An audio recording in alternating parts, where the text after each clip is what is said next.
Faith Church, hope you're well.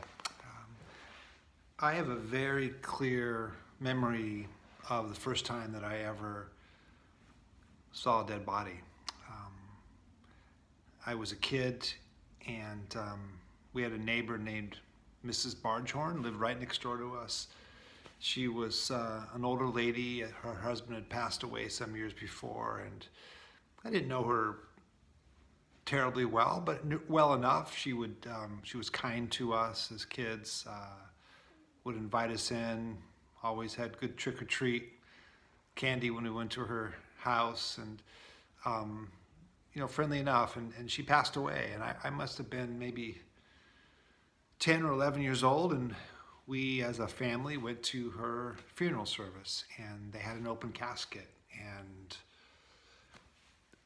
I can remember to this day looking at her body laying there, and it was, even as a young kid, it was clear to me that there was no life there, that something had left, dramatically changed about this woman that I had known and had been full of life before. And since then, I've had many occasions when I've had similar experiences, and as many of you have, and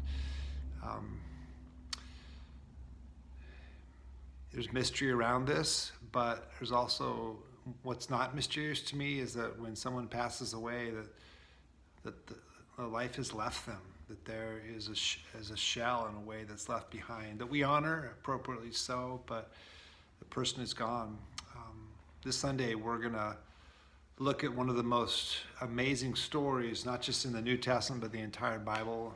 John chapter 11 records this story of a man named Lazarus who was sick. We don't really know what the problem was, but he was seriously sick, and his family tried to get Jesus to come and to heal him.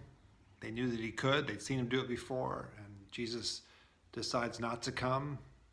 Lazarus dies. Jesus doesn't even come to the funeral. But in the end, as you know the story, Jesus, after 4 days in the tomb, Lazarus has been dead for 4 days, and Jesus comes and raises him to life.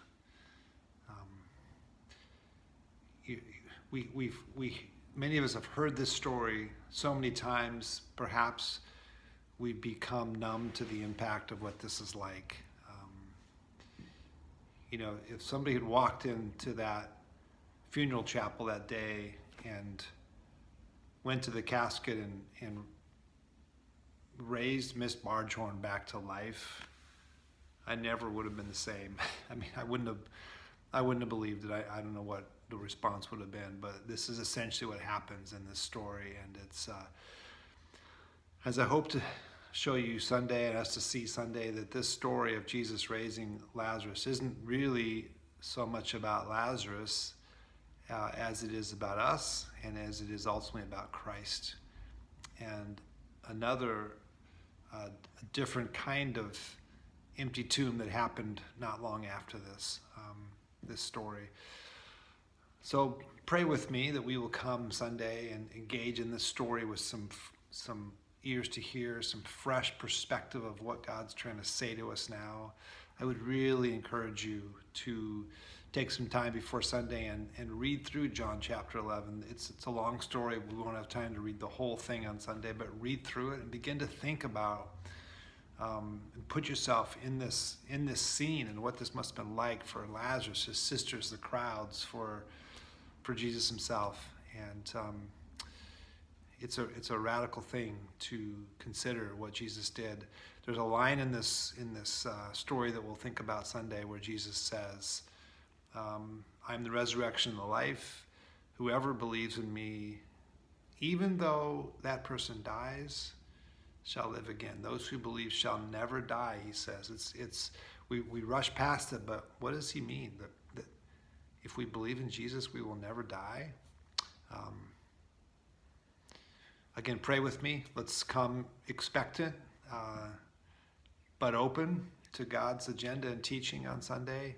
Really look forward to being with you as we do. So part of the service, we're going to be celebrating God's work in Abaya, Ethiopia, that we have been privileged to be a part of for 12 years or so now through World Vision, and got some really exciting things to share. I know the team has been working on that, so that'll be a great part of our gathering as well.